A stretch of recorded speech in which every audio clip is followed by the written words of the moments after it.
ಸ್ನೇಹಿತರೆ, ನಾನಿವತ್ತಿನ ವಿಡಿಯೋದಲ್ಲಿ 2 ಸಿಲ್ಕ್ ಸ್ಯಾರಿ ತೊಗೊಂಡಿದ್ದೀನಿ. ಒಂದು ವರಮಹಾಲಕ್ಷ್ಮಿ ದೇವಿಗೆ ಉಡಿಸಿರುವಂತಹ ಸೀರೆ, ಮತ್ತೊಂದು ಸೆಮಿ ಸಿಲ್ಕ್.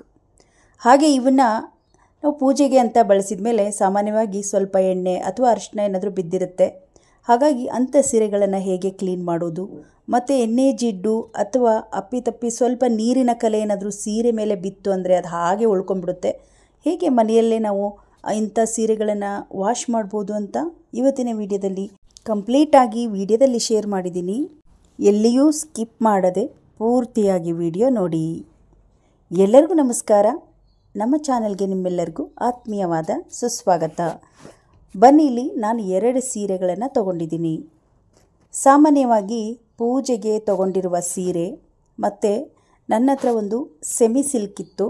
ಅದು ಕೂಡ ನೀರಿನ ಕಲೆ ಬಿದ್ದು ತುಂಬ ದಿವಸ ಆಯಿತು ವಿಡಿಯೋ ಮಾಡೋಕ್ಕಂತ ಇವತ್ತು ನಿಮಗೆ ಶೇರ್ ಮಾಡ್ತಾಯಿದ್ದೀನಿ. ಇಂಥ ಸೀರೆಗಳನ್ನು ನೀವು ಡ್ರೈ ವಾಶ್ಗೆ ಕೊಟ್ಟು ವಾಶ್ ಮಾಡೋದು ಬದಲು ಮನೆಯಲ್ಲಿ ಹೇಗೆ ಮಾಡ್ಬೋದು ಅಂತ ನೋಡೋಣ. ಕೆಲವೊಂದು ಸೀರೆ ಎಷ್ಟೇ ಕಾಸು ಖರ್ಚು ಮಾಡಿ ನಾವು ತೊಗೊಂಡ್ರೂ ಕಲರ್ ಹೋಗ್ಬಿಡುತ್ತೆ. ಅಂಥ ಸೀರೆಗಳನ್ನು ಹೇಗೆ ತೊಳೆಯೋದು ನೋಡೋಣ.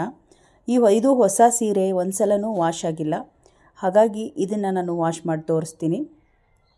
ಈ ರೀತಿಯಾಗಿ ಫೋಲ್ಡ್ ಮಾಡ್ಕೊಳ್ಬೇಕು. ಮೊದಲನೇದಾಗಿ ಈ ರೀತಿ ಫೋಲ್ಡ್ ಮಾಡಿ ನಾವು 2 ಸೀರೆಗಳನ್ನು ಎತ್ತಿಟ್ಕೊಳ್ಳೋಣ. ಇದಕ್ಕಂತೂ ಸ್ವಲ್ಪ ಎಣ್ಣೆ ಜಿಡ್ಡು ಮತ್ತು ಅರಿಶಿನ ಕಲೆ ಬಿದ್ದುಬಿಟ್ಟಿದೆ. ಹಾಗಾಗಿ ಅದನ್ನು ತೊಳೆದು ನಾನು ತೋರಿಸ್ತೀನಿ. ಇದಕ್ಕೆ ಪಾಲ್ಸಲ್ಲಿ ಕಲರ್ ಹೋಗುತ್ತೆ, ಮತ್ತು ಸೀರೆ ಕೂಡ ತುಂಬ ಈ ಥರ ಕಲರ್ ಇರುವಂಥ ಸೀರೆ ತುಂಬ ಕಲರ್ ಹೋಗುತ್ತೆ. ಹಾಗಾಗಿ ಇದನ್ನು ಹೇಗೆ ತೊಳೆಯೋದು ಅಂತ ನೋಡೋಣ. ಇದಕ್ಕೆ ಬೇಕಾಗುವ ಸಾಮಗ್ರಿಗಳು: ಮೊದಲು ಸೀರೆಗಳನ್ನು, ಚೆನ್ನಾಗಿರೋ ಸೀರೆಗಳನ್ನು ತೊಳೆಯೋಕ್ಕೆ ನ್ಯಾಚುರಲ್ ಆಗಿರುವ ಶಾಂಪು ತೊಗೊಳ್ಬೇಕು. ನಾನು ಹಿಮಾಲಯ ಶಾಂಪು ತೊಗೊಂಡಿದ್ದೀನಿ. ಕಾರ್ತಿಕ ಶಾಂಪು ತೊಗೊಳ್ಬೋದು, ಮತ್ತು ಈ ಕೆಲವೊಂದು ಆಯುರ್ವೇದಿಕ್ ಆಗಿರುವ ಶಾಂಪೂನ ತೊಗೊಳ್ಬೋದು. ಸೋಪಾಗಿ ಡೆಟಾಲ್ ಸೋಪ್ ಅಥವಾ ಪಿಯರ್ ಸೋಪನ್ನು ತೊಗೊಂಡ್ರೆ ಒಳ್ಳೆಯದು. ನಾನು ಮನೆಯಲ್ಲೇ ಮಾಡಿದ್ದಂಥ ಪಿಯರ್ ಸೋಪ್ ಜೆಲ್ ಹಾಕಿಬಿಟ್ಟು ಮನೆಯಲ್ಲೇ ಮಾಡಿರುವಂತಹ ಸೋಪ್ ಇತ್ತು, ಅದನ್ನು ತೊಗೊಂಡಿದ್ದೀನಿ. ಹಾಗೆ ಕಲ್ಲುಪ್ಪು ಬೇಕಾಗುತ್ತೆ. ಈ 3 ಪದಾರ್ಥಗಳು ಮೇನ್ ಬೇಕಾಗುತ್ತೆ. ಬನ್ನಿ ಹೇಗೆ ತೊಳೆಯೋದು ನೋಡ್ಕೊಂಬರೋಣ. 2 ಬಕೆಟಲ್ಲಿ ಅರ್ಧ ನೀರನ್ನು ಹಾಕಿದ್ದೀನಿ. ಈಗ ಇದಕ್ಕೆ ಉಪ್ಪನ್ನು ಮಿಕ್ಸ್ ಮಾಡ್ಕೊಳ್ಳೋಣ. ಎಣ್ಣೆ ಜಿಡ್ಡು ಅಥವಾ ಅರಿಶಿನದ ಕಲೆ ಬಿದ್ದಿರೋದಾಗಿರ್ಬೋದು, ಈ ಉಪ್ಪನ್ನು ಹಾಕಿರೋದ್ರಿಂದ ಎಣ್ಣೆ ಜಿಡ್ಡು ಬಿಟ್ಕೊಳ್ಳಿ ಅಂತ ಉಪ್ಪನ್ನು ಹಾಕ್ತಾಯಿದ್ದೀನಿ. 2 ಚಮಚ ಉಪ್ಪನ್ನು ಒಂದೊಂದು ಬಕೆಟಿಗೆ ನಾನು ಹಾಕಿ ಮಿಕ್ಸ್ ಮಾಡ್ಕೊಳ್ತೀನಿ. ನಂತರ ಒಂದು ಸೀರೆಗೆ 1 ಶಾಂಪೂನ ಮಿಕ್ಸ್ ಮಾಡ್ಕೊಳ್ತಾ ಇದ್ದೀನಿ. ನೀವು ಕಾರ್ತಿಕ ಶಾಂಪೂ ಅಥವಾ ಮೀರಾ ಶಾಂಪೂ ಅಂತ ಆಯುರ್ವೇದಿಕ್ ಆಗಿರುವಂಥ ಶಾಂಪು ಯೂಸ್ ಮಾಡ್ಬೋದು. ನಾನು ಹಿಮಾಲಯ ಶಾಂಪು ತೊಗೊಂಡಿದ್ದೀನಿ. ಚೆನ್ನಾಗಿ ಕಲಕ್ಬಿಟ್ಟು ಈ ರೀತಿ ಬಕೆಟಿಗೆ ಮಿಕ್ಸ್ ಮಾಡಿ, ನಂತರ ಈ ಮಧ್ಯಭಾಗವನ್ನು ಸ್ವಲ್ಪ ಹೊತ್ತು, ಒಂದು 2ರಿಂದ 3 ನಿಮಿಷಗಳ ಕಾಲ ಇದನ್ನು ನೆನೆಸ್ಬಿಡಬೇಕು. ಪೂರ್ತಿ ನೆನೆಸೋದು ಬೇಡ, ಯಾಕಂದರೆ ಬಾರ್ಡ್ರಲ್ಲಿ ಕಲರ್ ಕೆಲವೊಂದು ಸಲ ಹೋಗ್ತಾ ಇರುತ್ತೆ. ಹಾಗಾಗಿ ಇದು ಏನು ಹೊಸ ಸೀರೆನೇ, ಇದು ಇನ್ನು ಸ್ಟಿಚ್ ಕೂಡ ಆಗಿಲ್ಲ, ಪಾಲ್ಸ್ ಕೂಡ ಹಾಕಿಲ್ಲ. ಆದರೂ ಹೊಸ ಸೀರೆಗಳು ಸ್ವಲ್ಪ ಕಲರ್ ಬಿಟ್ಕೊಳ್ಳುತ್ತೆ. ನೆಕ್ಸ್ಟ್ ಬಕೆಟಿಗೂ ಕೂಡ ಇದೇ ರೀತಿಯಾಗಿ ಕಲ್ಲುಪ್ಪನ್ನು ಮಿಕ್ಸ್ ಮಾಡಿದ್ದೀನಿ. ಇದಕ್ಕೂ 1 ಪ್ಯಾಕೆಟ್ ಶಾಂಪೂನ ಹಾಕಿ, ಶಾಂಪೂನ ಚೆನ್ನಾಗಿ ಕಲಕಿ ಈ ಬಕೆಟಿಗೆ ಮಿಕ್ಸ್ ಮಾಡ್ಕೊಳ್ಳೋಣ. ಎಂಥದೇ ಸಿಲ್ಕ್ ಸ್ಯಾರಿ ಆಗಿರ್ಬೋದು, ಇದೇ ರೀತಿಯಾಗಿ ಕಲರ್ ಬಿಟ್ಕೊಳ್ಳುವಂತಹ ಸ್ಯಾರಿಗಳನ್ನು ಮಾತ್ರ ಇದೇ ರೀತಿಯಾಗಿ ನೀವು ತೊಳ್ಕೊಳ್ಬೇಕು. ತುಂಬ ಚೆನ್ನಾಗಿರುತ್ತೆ ಮತ್ತು ಸೀರೆ ಹಾಳಾಗೋದಿಲ್ಲ. ಈಗ ನೋಡಿ, ಇದಕ್ಕೆ ನಾನು ಸೀರೆಯನ್ನು ಹಾಕ್ತಾಯಿದ್ದೀನಿ. ಸೀರೆ ಇದಕ್ಕೂ ಕೂಡ ಬಾರ್ಡ್ರ್ ಮೇಲ್ಭಾಗ ಹಾಕಲ್ಲ. ಹಾಗೆ ಬಾರ್ಡ್ರ್ ಮೇಲ್ಭಾಗ ಅಂದರೆ ಇದಕ್ಕೆ ಪಾಲ್ಸ್ ಇರೋದ್ರಿಂದ ಇದನ್ನು ಸ್ವಲ್ಪ ಕಲರು ಬಿಟ್ಕೊಳ್ಬೋದು, ಮತ್ತು ಇದ್ರ ಸೀರೆನೂ ಕೂಡ ಕಲರ್ ಹೋಗುತ್ತೆ. ಯಾಕಂದರೆ ನಾನು ಒಂದು ಸಲ ತೊಳೆದಿದ್ದೀನಿ, ಆವಾಗೂ ಕೂಡ ಸ್ವಲ್ಪ ಕಲರ್ ಹೋಗಿತ್ತು, ಇವಾಗೂ ಕೂಡ ಹೋಗುತ್ತೆ. ಯಾಕಂದರೆ ಎಷ್ಟೇ ಒಂದು ರೇಟ್ ಕೊಟ್ಟು ಕೆಲವೊಂದು ಸಿಲ್ಕ್ ಸ್ಯಾರಿ ತೊಗೊಂಡಿರ್ತೀವಿ, ಕಲರ್ ಬಿಟ್ಕೊಳ್ಳೋದೇ ಗೊತ್ತಾಗೋದಿಲ್ಲ. ಮತ್ತು ನಿಮಗೆ ಈ ರೀತಿಯಾಗಿ ವಾಶ್ ಮಾಡ್ಕೊಳ್ಳೋದ್ರಿಂದ ಮತ್ತೆ ಒಂದು ಸಲ ತೊಳೆಯುವಾಗ ಕಲರ್ ಬಿಟ್ಕೊಳ್ಳೋದಿಲ್ಲ, ಚೆನ್ನಾಗಿರುತ್ತೆ. ಹಾಗಾಗಿ ನೋಡಿ, ಇವಾಗ ಇದು ಕೂಡ ನೀರಿನ ಕಲೆ ಬಿದ್ದಿತ್ತು, ಹಾಗೆ ಸ್ವಲ್ಪ ಎಣ್ಣೆ ಜಿಡ್ಡಿತ್ತು. ಅದಕ್ಕೆ ಒಂದು 3 ನಿಮಿಷ ಇದನ್ನು ನೆನೆಸ್ಕೊಂಡು, ಇವಾಗ ನೋಡಿ 3 ನಿಮಿಷ ಆದಮೇಲೆ ಈ ರೀತಿ ಕಲರ್ ಬಿಟ್ಕೊಂಡಿದೆ ಸೀರೆ. ನಾವು ಒಂದೇ ಸಮಾನವಾಗಿ 2 ಸೀರೆಗಳನ್ನು ನೆನೆಸಿಡೋದ್ರಿಂದ ನೋಡಿ, ಒಂದು ಸೀರೆ ಕಲರ್ ಒಂದು ಸೀರೆಗೆ ಹತ್ಬೋದು. ಇದರಲ್ಲಿ ಸ್ವಲ್ಪ ಹಳದಿ ಕಲರ್ ಮತ್ತು ಈ ಒಂದು ಆರೆಂಜ್ ಕಲರ್ ಮಿಕ್ಸಲ್ಲಿ ಬಂದಿದೆ. ಈಗ ನೀವು ಬಾರ್ಡ್ರ್ ಭಾಗವನ್ನು ನೀವು ಹಾಕ್ಬೋದು. ಇದರಲ್ಲಿ ಪಾಲ್ಸ್ ಇರೋದ್ರಿಂದ ಇಡೀ ಸೀರೆಯನ್ನು ಈ ರೀತಿಯಾಗಿ ಸ್ವಲ್ಪ ಹೊತ್ತು ನೆನೆಸಿಡ್ತಾ ಇದ್ದೀನಿ. ಇದರಲ್ಲಿ ಜಾಸ್ತಿ ಕಲರ್ ಬಿಟ್ಕೊಂಡಿಲ್ಲ, ಹೊಸ ಸೀರೆ ಆಗಿರೋದ್ರಿಂದ ಇಷ್ಟು ಕಲರ್ ಬಿಟ್ಕೊಂಡಿದೆ ನೋಡಿ. ಇವಾಗ ಈ ಸೀರೆಯಲ್ಲಂತೂ ತುಂಬ ಕಲರ್ ಬಿಟ್ಕೊಂಡಿದೆ. ಇವತ್ತು ತೋರಿಸಿರುವ ವಿಧಾನದಲ್ಲಿ ನೀವು ಸೀರೆಗಳನ್ನು ನೆನೆಸಿ ತೊಳೆಯೋದ್ರಿಂದ ಮತ್ತೆ 2-3ನೇ ಸಲ ನೀವು ತೊಳೆಯುವಾಗ ಕಲರ್ ಸ್ವಲ್ಪನೂ ಕೂಡ ಬಿಟ್ಕೊಳ್ಳಲ್ಲ, ಕರೆಕ್ಟಾಗಿ ಅಡ್ಜಸ್ಟ್ ಆಗುತ್ತೆ ಸೀರೆಗೆ.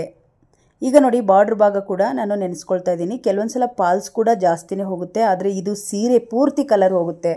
2ನೇ ಸಲ ಇಷ್ಟು ಸೀರೆ ಕಲರ್ ಬಿಟ್ಕೊಂಡಿದೆ. ಈಗ ನೋಡಿ ಎರಡೂ ಸೀರೆಗಳನ್ನು ನಾನು ಒಂದು 3 ನಿಮಿಷಗಳ ಕಾಲ ನೆನೆಸಿಟ್ಟು ಈಗ ಇದರ ಜಿಡ್ಡೆಲ್ಲ ಹೋಗಿದೆ, ಅಂದರೆ ಕಲೆ ಏನಿತ್ತು ಅದೆಲ್ಲ ಸ್ವಲ್ಪ ಕಡಿಮೆ ಆಗಿದೆ. ಈಗ ಎರಡೂ ಸೀರೆನ ಸೋಪಲ್ಲಿ ಕ್ಲೀನ್ ಮಾಡ್ಕೊಳ್ಳೋಣ. ಈಗ ನೋಡಿ ಬಾತ್ರೂಮ್ಗೆ ತೊಗೊಂಡು ಬಂದಿದ್ದೀನಿ ತೊಳೆಯೋಣ ಅಂತ. ನಾವು ಯಾವುದೇ ಒಂದು ಬಾರ್ಡರ್ ಸೀರೆಗಳನ್ನ ತುಂಬ ಸೂಕ್ಷ್ಮವಾಗಿ ತೊಳ್ಕೊಳ್ಬೇಕಾಗುತ್ತೆ. ಮೊದಲು ಈ ನೀರನ್ನೆಲ್ಲ ಕಂಪ್ಲೀಟಾಗಿ ನೀರನ್ನು ಚೆಲ್ಲಿಬಿಡಬೇಕು. ಎಷ್ಟು ಕಲರ್ ಇದೆ ನೋಡಿ ಈ ಸೀರೆಯಲ್ಲಿ. ನಂತರ ಈ ಸೀರೆನೂ ಕೂಡ ನೀರನ್ನು ಚೆಲ್ಲಿ ಚೆನ್ನಾಗಿರೋ ನೀರನ್ನು ಹಾಕ್ಕೊಳ್ತಾ ಇದ್ದೀನಿ ನೋಡಿ. ಇದರಲ್ಲಿ ಕೂಡ ಹೊಸ ಸೀರೆಯಲ್ಲಿ ಇಷ್ಟು ಕಲರ್ ಬಿಟ್ಕೊಂಡಿದೆ, ಮತ್ತು ಜಿಡ್ಡು ಏನಿತ್ತು ಅದೆಲ್ಲ ಕಂಪ್ಲೀಟಾಗಿ ಹೋಗಿದೆ.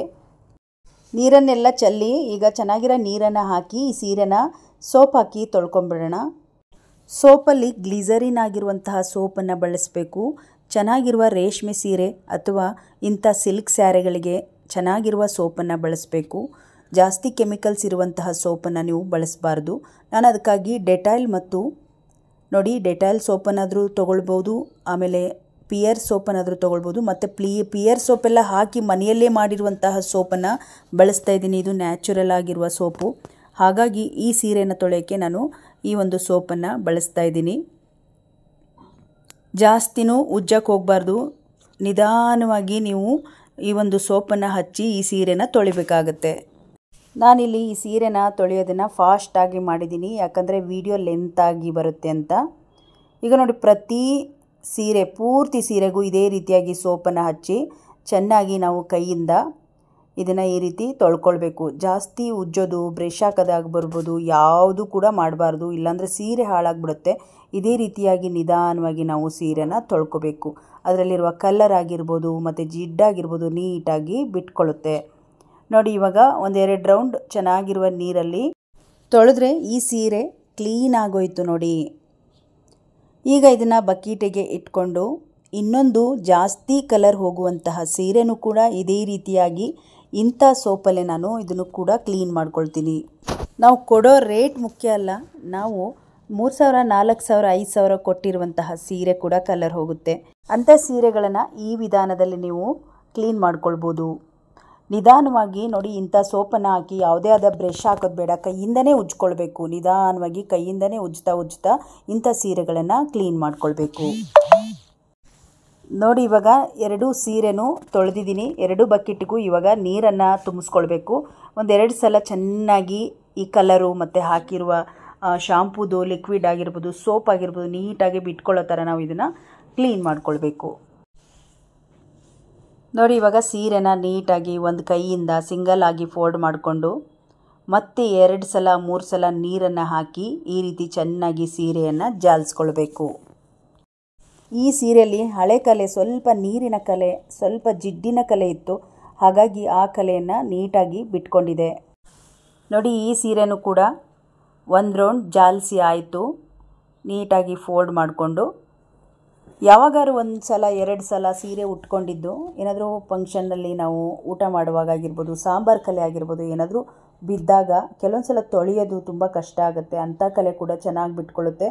ಕಲರ್ ಹೋಗುವಂಥ ಸೀರೆಗಳನ್ನು ಕೂಡ ಇದೇ ರೀತಿಯಾಗಿ ಇವತ್ತು ವಿಡಿಯೋದಲ್ಲಿ ನೋಡಿರುವ ಹಾಗೆ ಸಪ್ರೇಟಾಗಿ ನೀವು ಇಂಥ ಲಿಕ್ವಿಡನ್ನು ರೆಡಿ ಮಾಡಿಕೊಂಡು ಕ್ಲೀನ್ ಮಾಡ್ಕೊಳ್ಬೇಕು ನೋಡಿ. ಇವಾಗ 2 ಸೀರೆಗಳು ಕೂಡ ಸಪ್ರೇಟಾಗಿ ನಾನು ಜಾಲಿಸ್ತಾ ಇದ್ದೀನಿ. ಇವಾಗ 2 ಸೀರೆ ಕಂಪ್ಲೀಟಾಗಿ ಇದ್ರಾಗಿರೋ ಜಿಡ್ಡೆಲ್ಲ ಹೋಗಿದೆ. ಯಾವುದೇ ಕಾರಣಕ್ಕೂ ಇಂಥ ಸೀರೆಗಳನ್ನು ಬಿಸಿಲಲ್ಲಿ ಒಣಸಬಾರ್ದು. ಈ ರೀತಿ ಕಲರ್ ಹೋಗುವಂಥ ಸೀರೆಗಳನ್ನು ಬಿಸಿಲಲ್ಲಿ ಒಣಸಿದರೆ ಅದು ಮತ್ತೂ ಹಾಳಾಗಿ ಹೋಗುತ್ತೆ. ಹಾಗಾಗಿ ನೆರಳಲ್ಲೇ ಒಣಗಿಸ್ಬಿಟ್ಟು ಅದನ್ನು 2 ಸಲ ನಾವು ಉಲ್ಟಾ ಮಾಡಿ ಹಾಕಿ ಒಣಗಿಸಿ ನಂತರ ಫೋಲ್ಡ್ ಮಾಡಿ ಎತ್ತಿಟ್ಕೊಳ್ಬೇಕು. ಈ ರೀತಿಯಾಗಿ ನಾವು ಇಂಥ ಸಿಲ್ಕ್ ಸ್ಯಾರಿಗಳನ್ನು ನಾವು ತೊಳ್ಕೊಬೋದು. ನೆಕ್ಸ್ಟ್ ವಿಡಿಯೋದಲ್ಲಿ ನಾನು ರೇಷ್ಮೆ ಸೀರೆನ ತೊಳೆಯೋದು ಕೂಡ ವಿಡಿಯೋ ಶೇರ್ ಮಾಡ್ತೀನಿ. ಇವತ್ತಿನ ವಿಡಿಯೋ ನಿಮಗೆ ಹೇಗೆ ಬಂತು ಅಂತ ಕಮೆಂಟ್ ಬಾಕ್ಸಲ್ಲಿ ತಿಳಿಸಿ. ಈ ವಿಡಿಯೋಗೊಂದು ಲೈಕ್ ಮಾಡಿ, ಈ ವಿಡಿಯೋವನ್ನು ಶೇರ್ ಮಾಡಿ. ಇನ್ನಷ್ಟು ವಿಡಿಯೋಗಳಿಗಾಗಿ ನಮ್ಮ ಚಾನಲನ್ನು ಸಬ್ಸ್ಕ್ರೈಬ್ ಮಾಡ್ಕೊಳ್ಳಿ. ಮತ್ತೆ ಮುಂದಿನ ಹೊಸ ಟಿಪ್ಸ್ ವಿಡಿಯೋಗಳೊಂದಿಗೆ ಸಿಗೋಣ. ಅಲ್ಲಿಯವರೆಗೂ ಧನ್ಯವಾದಗಳು.